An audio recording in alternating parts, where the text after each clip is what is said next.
Oh, I'm ready. I wonder if our YouTube subscribers, all 15 of them, are ready. Hopefully we'll get much more than that. Anyway, my partner Ant and I here, we wanted to make this video as a fill-in video because we haven't made one in about 2 or 3 weeks and we really need to post something. I was thinking, how about full disclosure? I mean, when I started out in the very beginning and I said, oh, I've done tons and tons of upgrades, and really, what upgrades have I done? All we've got is BBK headers and axle backs and a new motor. Yeah. That's not really performance upgrades. But there's a lot more to it than that. So I guess I'll just tell the story of the Mustang, and y'all can decide whether it was worth the investment. And I will also say, if any of you young guys or guys in your 30s are thinking, gee, should I buy an 05 through an 09 S197 GT Mustang? I have a warning to give you. Prepare to be addicted. It's an addiction not unlike cocaine. You just won't be able to stop. And the one reason that I haven't been able to stop is because of the original acquisition price. Now, I know it's hard for you guys to believe. I gotta take a look at my notes here. What was the original acquisition price? I bought this car, guys, for $1,000. At the time, I was driving a race red 1998 GT Mustang convertible, all 225 horsepower of it. Had a cold air intake. I did have, I can't remember what kind of mufflers they were. They were more like glass packs. I can't remember the brand. And at the very end, I installed 373 gears. And yeah, that woke it up. That really woke it up. But can I give you a little advice? Not that I didn't know this in advance, because I did, but I did it anyway. You really don't want to put 373 gears on a car that's got 179,000 miles unless you don't want it to last very long. So, when I put those 373 gears in the 98 GT Mustang, let me tell you, she would get up off the line and she would get and go. I can remember one cold night, ice cold night, coming home from my job at Penco Tech in Bristol, come up to a dead stop at a light against a brand new Subaru, golly, what was it? What's that thing with the giant wing on the back? The STI, all-wheel drive, 4-cylinder, intercooled turbo. The thing's like a ballistic missile off the line. But I did have a big V8 and 373 gears and a stick. We blasted off the line. He got me by a half car length because, of course, with 373 gears, even though I was running the same tires in the back that I have now, and what did we say they were last week? And I think they're 335 15 R17s. We still spun them. They still spun. With 373 gears, you're going to spin. So he got me by half car length. But then I remember, and this is going back to early 2018, we evened out and I started pulling on him. But that little motor, that little 2-valve motor, that little 225 horsepower 2-valve motor, it was working really hard. You could tell it was working hard. The 3-valve doesn't work nearly as hard, and I can only imagine a Coyote doesn't work hard at all.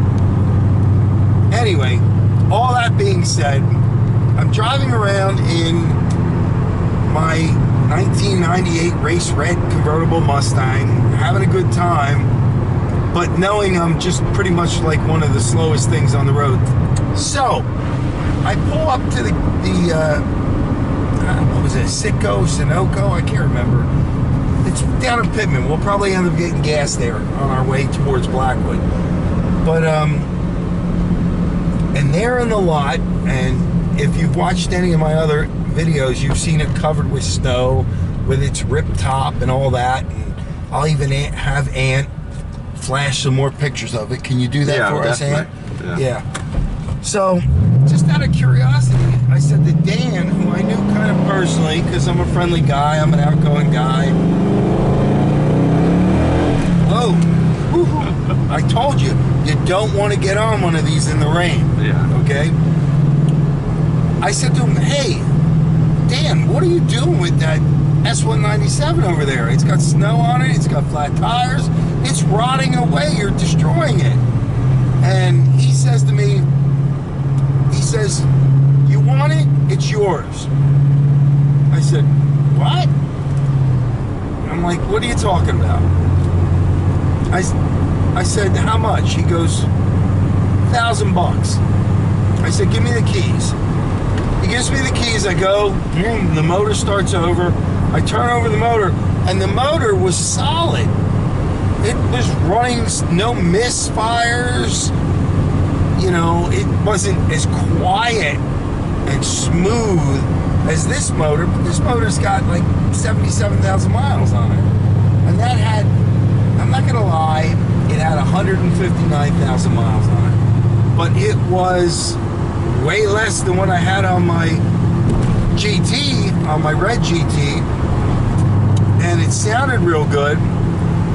And it was, here it is, we're in it now. It was an S197. Oh, did I leave out the part that we're driving around in a drop top? Anyway, I said, okay, wait right here. I went up to the bank. I pulled out a G-Wiz, that sales talk for $1,000. I came back, I said, here's $1,000. He signed the title right over to me. As it turned out, the car was owned by this car, the car we're in now, not the car, this car. It was owned by a bartender, a female bartender who lived in Palmyra, which... Palmyra? Yeah, Palmyra, yeah. If any of you guys are familiar with South Jersey, Palmyra is not exactly the garden spot of the Garden State. Yeah, I see. All right? And the top was sliced and ripped. She must have pissed off one of her drunken patrons, and then he later came out and sliced the top, or sliced the hell, let me rephrase that, sliced the hell out of her top, or the heck out of her top, whatever you want to say, in case Pastor Gary sees this. And it had the stock rims, everything was stock, bone stock. Flat tire in the back, ugh, it was a mess. But at the time, I worked for Penco Tech for like 11 years, so I was like a BMOAC. And do you know what a BMOAC is? No. It's a big man on campus. Okay. I know the phrase. Right. So I could go to any one of the instructors and say, here's my car, just work on it. Yeah, and they would do it. And they didn't mind doing it with a Mustang because their young, enthusiastic automotive students got a kick out of it. Ooh, we're gonna work on a Mustang instead of a Hyundai Elantra, okay? So, I bought it for $1,000. At the time, I wasn't working in Blackwood, which was like 3 miles from my home.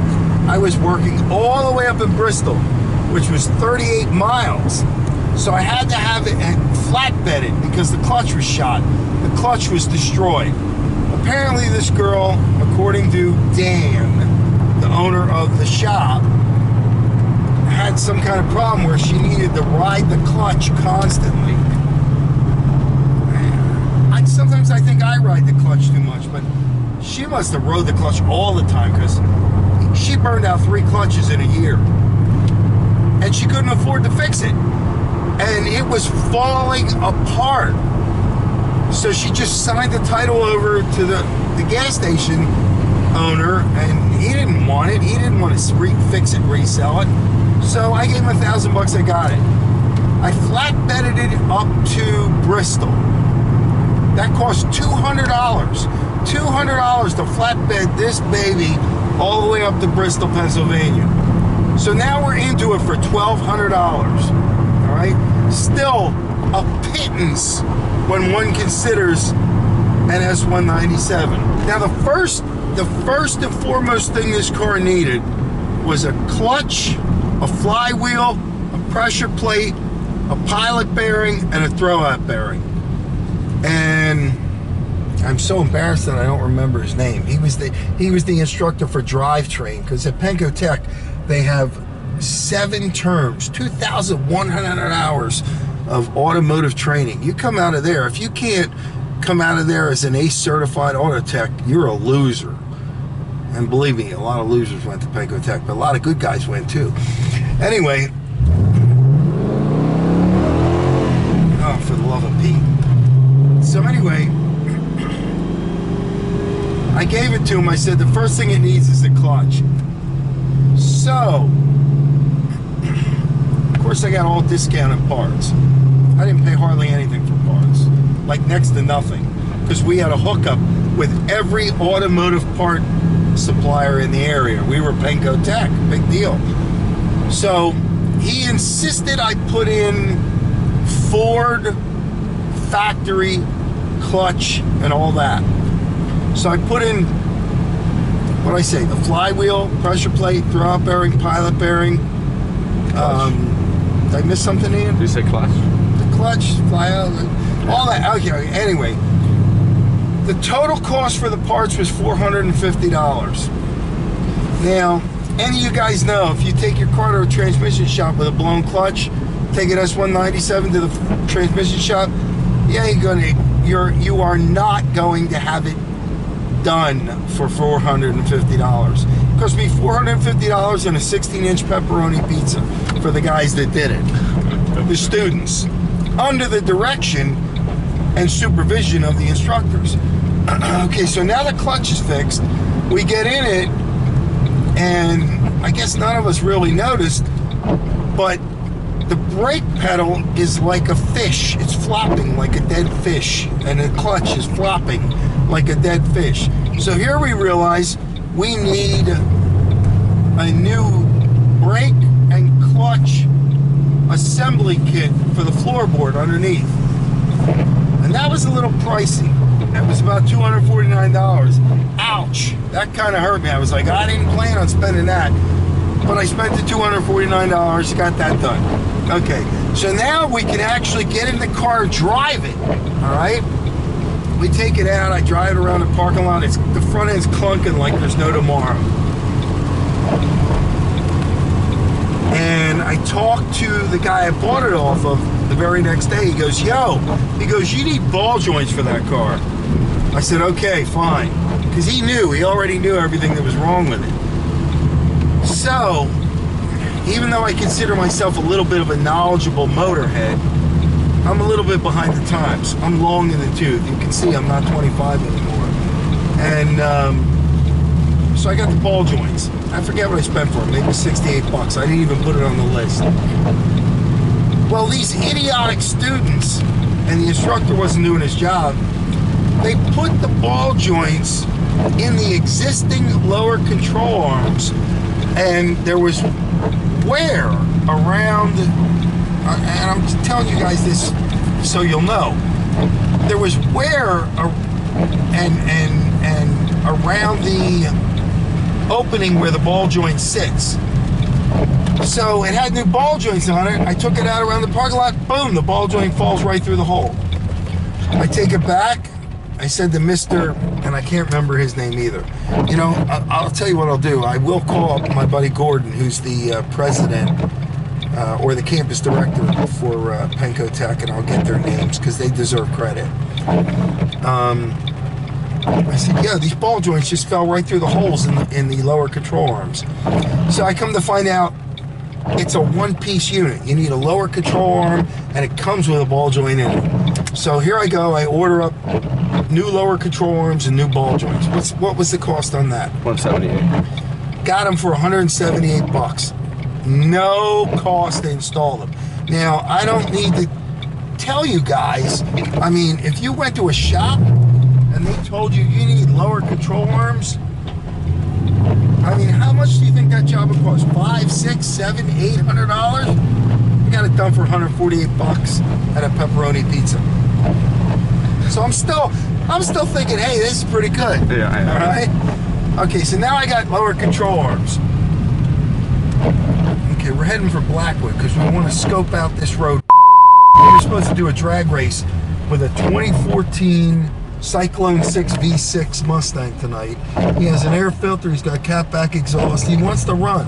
Additionally, oh my God, look at that sky up there, Ian. Get a shot of that.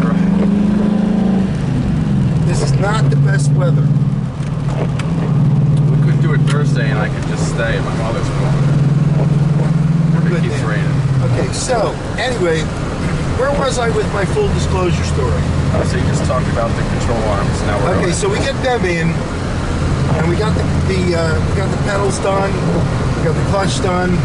I take it out for a ride, and lo and behold, what the hell's happening? I get about a mile down the road, and the brakes start to seize up on me. They're seizing up, and the car, I'm giving it gas and it's not going anywhere. I'm like, oh my God, this thing's got more gremlins than you can shake a stick at. Long story short, after talking to all the instructors, I talked to the oldest guy there who was a car guru. He goes, Mark, that's the master cylinder. And he tells me this elaborate story about his SSL Camino, and the same thing happened to him. So, we get a master cylinder. 80 bucks for a master cylinder. We put the master cylinder on it, and lo and behold, it solves the problem. The car is now running straight. It stops when it's supposed to. The brakes do not seize up. But we had effed up brake calipers. So we replaced both front brake calipers, $69. And of course, new pads. And then just for good measure, oh gosh, I can't remember. These guys would be so pissed off at me that I can't remember their names. He says, Mark, for good measure, let's just replace the brake lines from the calipers into the main brake line. So what was the cost on that? 55. Another 50 bucks. So I gotta do brake lines. Partial brake lines. Alright, so now we're getting better and better, and the car's actually, you can drive it down the road. Remember, it's still got the skinny tires and the stock rims on it. And I'm still driving at this time, and we'll post a couple more pictures of it. The 98 GT Mustang, which I mean, an SN95 is not the most beautiful Mustang in the world. It's probably the most hated Mustang ever. But it looks good as a ragtop, and the rims that are on this car were on the 98. That's why I didn't include them in the total investment, because I just swapped them out. But, okay. So we're driving it. It's driving along. Everything seems to be good. Motor felt powerful. Oh my God. This motor felt, even though this has stock factory 355 gears, and I had 373s in the red one in 98, this car still felt like it would blow the doors off the 98. It's got much longer, it's got as much jump off the line almost, and way longer legs. Okay, so what's the next thing we did? You got a fluid change. Huh? There's a fluid change. Okay, well that was a matter of, you had to do it. Yeah. Okay, because this girl that owned the car, I don't know how many times she changed the oil. There was over 150,000 miles on it. I'll bet she changed the oil 3 times, which is why the cam phasers eventually failed at 183,000 miles. But that's a story for another day, and we'll get to it. So, we changed all the fluids. I mean, we changed the oil, we changed the coolant, we changed the friction. We put friction modifier in the limited slip differential. I can't remember all the fluids they changed. It came out to be, what's it say, 79 bucks? Yeah. That's at a massive discount, by the way. So we get all the fluids changed. Okay, well, this girl seemed to have a problem. She kept running her front bumper up on the curbs. So the entire bottom of the front bumper of the Mustang was ripped and shredded. So I can't remember if I got it from, I ordered it either from, what's that, it wasn't American Muscle, it was Rock something, Rock Auto. Rock Auto, yeah. I think I ordered it from Rock Auto and I got it for like 168 bucks. GT Mustang front bumper. And of course at Cosmetic we have a body shop. They teach auto body as well. So they beautifully did the front bumper, put it on. Okay? So now we got a brand new front bumper. I drove it for a while, but before I did the hood though, I did those retro style headlights. Because I would go on the website for American Muscle, and they have these headlights that don't have the plexiglass over them, like every 05 through 14, and even the S550s have plexi over them. And I'm like, that doesn't look like a 69 Mustang or a 68 Shelby to me, okay? And I really like the look of these sunken in headlights, and they're round. So I put out the $324 and I bought the retro style headlights. I didn't want to take the front bumper off. There's no way I was gonna, at my age with my bad back, twist and turn and everything else and try to take the front bumper off. So I didn't do that. I just paid 150 bucks. I said, put those headlights in. They put them in, and I'm sure if any of you viewers have watched the previous videos, and if you haven't, I'd recommend you watch them, because you'll see the look of these headlights on this car make a world of difference. A world of difference. I can't go into a Wawa, 7-Eleven, Aldi's, ShopRite without somebody saying to me, what year is that? And what's really confusing them is the fact that there's no plexi on the headlights. They're sunken in.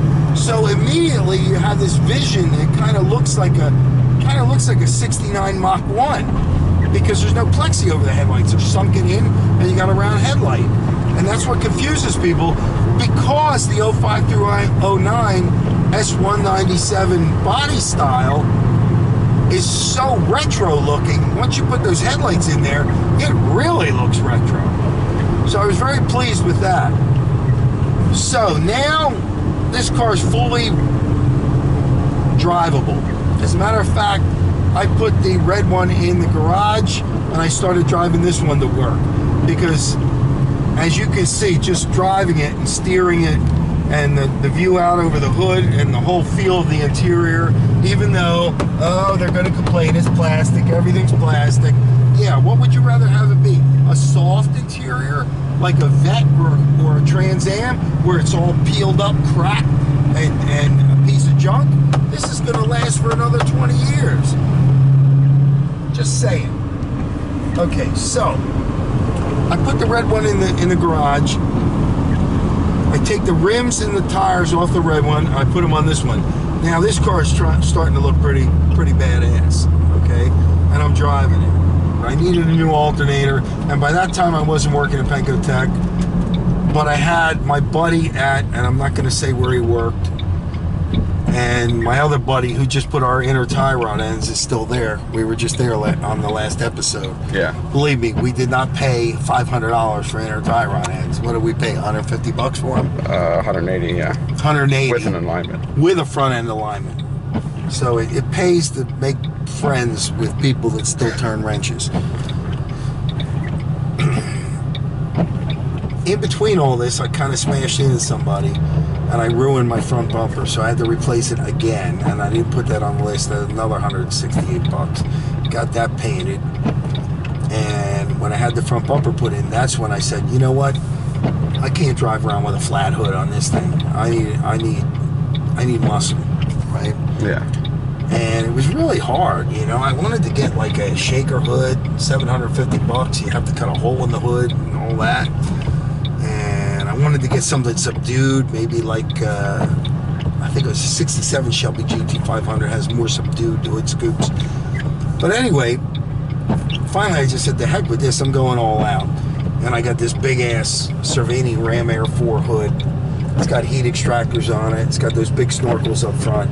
And it really altered the look of the car. This thing looks like a beast now. And it looks aggressive. It's scary looking. If you're in another muscle car.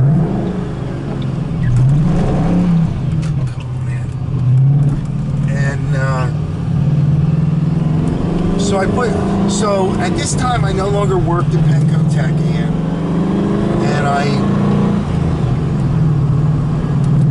but I was still on great terms with them because I spent 12 years there.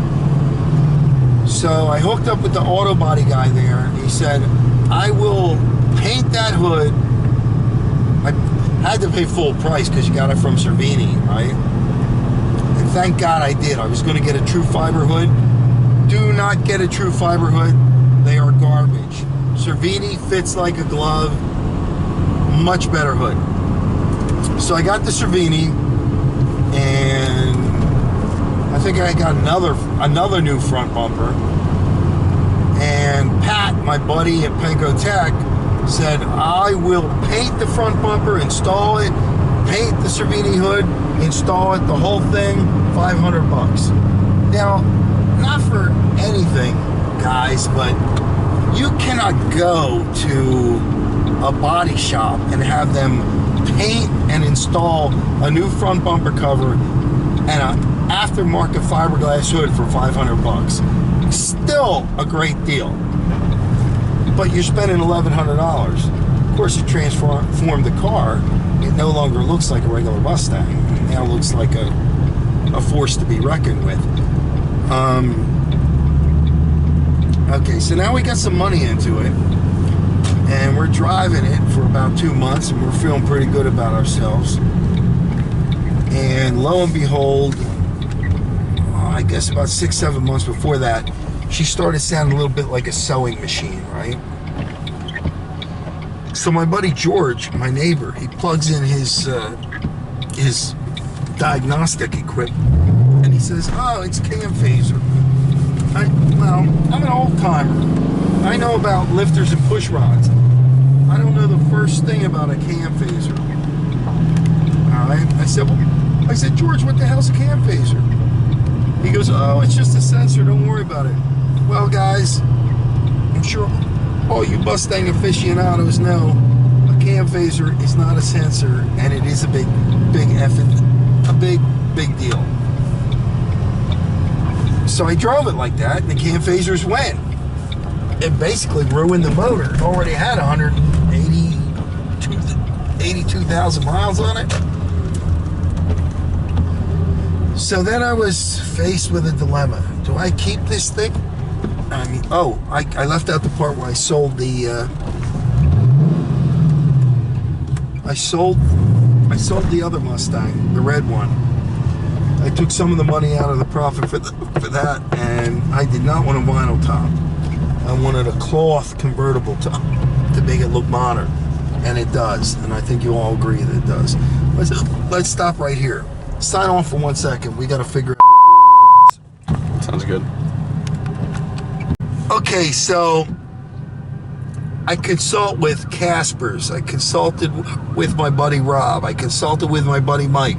I consulted with at least a half a dozen Ford Mustang experts, and every one of them, excuse the hiccups, every one of them said with 182,000 miles, do not fix your cam phasers because something else is going to blow. Just put another motor in it. So, you know, I'm not going to pull any punches here. I know that Stang Mode is closely affiliated with Caspers. Years ago, I bent a tie rod end in my 98 GT Mustang, and Caspers did a good job putting a tie rod end in for a reasonable price. So I go over to Caspers, gonna shut this off for a minute. So I go over to Casper's, and I'm like, look, I need a new motor. I need a replacement motor. I don't necessarily need a new motor. I need a low mileage replacement motor. They said, okay, well, we sublet that out. We don't do motor swaps. Well, here, they got like 7 bays. They're like this massive speed shop. I'm like, what are you talking about? You don't do motor swaps. You build motors and put them in cars. They didn't want to bother with it. They said, we would sublet this out to AA Auto, which is out in Williamstown, Franklinville, somewhere. Turns out they got a 4.6 3-valve out there. And Jimmy, some guy named Jimmy, took it out of the wreck, and he's refurbishing it. He tore it down and he's rebuilding it. He's putting stuff in. He's not rebuilding it, he's just refurbishing it. I got a price from him, $3,300. Installation. 60-day warranty. I said, okay, that's cool. I'm ready. I had the money. I was ready to pull the trigger. I said, I just want to come out and talk to Jimmy. I want to look at the motor. I want to see the internals. And I want to know what new parts he put on it. I called him 3 times. I said, I got $3,300 cash. I'm ready to do this right now. They did not call me back. They would not call me back because they did not want some guy with enough motorhead knowledge to be dangerous and know that you don't want any parts of this effing motor, right? So I shopped all around. Came up with this guy, Paul, and I misquoted him in episode 1. It's Engine, or it's Motor World? Yeah, it's Motor World. Or is it Engine World? I think it was Engine World. It's Engine World? Yeah, Engine World sounds about right. Engine World in Deptford. His name's Paul. He wanted $4,500. He said, I'll put a low mileage replacement motor in there and I will warranty it for 12 months and 12,000 miles. He goes, I don't want you coming back. I don't want any headaches. I don't want to get married to this engine. I want you to be happy. Well, that appealed to me. Anyway, it turned out, because this motor didn't have 50,000 miles, it had 75,000 miles on it, the whole job ended up costing $4,300. So for $4,300, I've got this really good running motor in it. And I spent another $330 for BBK shorty headers, which, not for nothing, made a big difference. I mean, you can feel a little bit of power difference. That combined with the axle backs. The water pump. Oh, I had to put a water pump in for $79 because I wasn't going to put a new motor in without a new water pump. I got new shocks and springs. That was before the engine. That was $279. Recently, as you know, in our last episode, we put the tie rod ends. That was $180. The BBK headers were $330, and like 3 years ago, the MBPR axle back muffler deletes were $279. I think he charged me $60 to stick them in at Monroe Muffler, so I'm guessing $349. So I haven't added all this up, but I'm guessing it's totaling somewhere close to what, $8,000? I'll put a little title in the video. It'll tell them. Okay. Now, could you buy an SN197 with a clutch, pressure plate, and flywheel with 25,000, 30,000 miles on it, a 75,000 mile engine, headers, straight duals, and except for these seats and door panels, that's the only thing wrong with it, with a pristine body and a soft cloth convertible top that runs like a rape date, could you buy that for $8,000? I don't think so. So I still think I'm ahead of the game. Plus, I know what I got. And by the way, we got to put new front hubs on it. We still got a little shaky at the front end. Yeah. Even with the tie rods, the hubs, the hub bearings are a little worn. We got a little play at the wheel, and we got to replace those sway bar bushings because at about 100, it just wants to jump back and forth a little bit, like by 2 inches.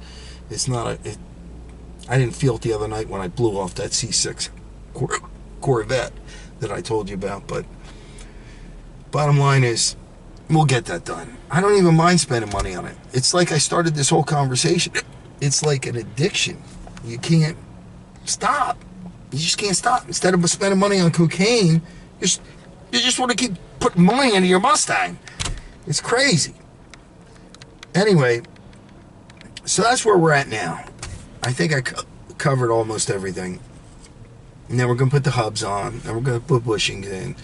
And on Wednesday, we're taking it up to Auto Works to see Ray Torres, who's going to put a race tune in it, which is a ton of money, okay? But he uses his laptop to do it.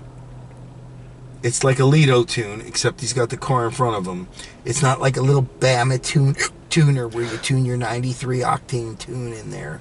This is the real deal. This will pump another 40 plus horsepower out of this motor, giving us about 350 at the crank. And then we'll just take it from there. Now, the whole reason for this drive was not just to give you full disclosure on everything I spent on the Mustang, and to get your comments. I do want your comments. Was it worth it, or should I have just gone out and spent $11,000 on a cream puff with 100,000 miles on it? You tell me. But right now, we're on our way to a road. We won't name the road. It's in Blackwood. I raced there once last summer against a 5.7 liter Hemi Challenger, and nobody won.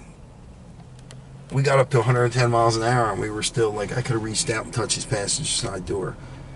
That's how close it was. And he had catbacks and a tune. And that was with my 182,000 mile engine. It's a long straight road. I saw it once last summer, and we have a date there. We were going to race tonight. A guy in a 2014 Cyclone 6 automatic airbox catbacks swears he wants to run, and then we got to run his buddy, who's got a 6-cylinder Dodge Challenger, which probably weighs about 80,000 pounds. I did run into my buddy Rich, who has a completely modified, worked 2017 EcoBoost, and I drove it. He let me drive it. It's fast. He was going to meet us tonight, but I didn't hear from him today. So our whole mission today is just to see where is this road, which I saw it one time last summer, and just case it, get a feel for it, so we'll be ready when we get here tomorrow night and we make a mockery out of these 6 cylinders. Okay, so where are we going?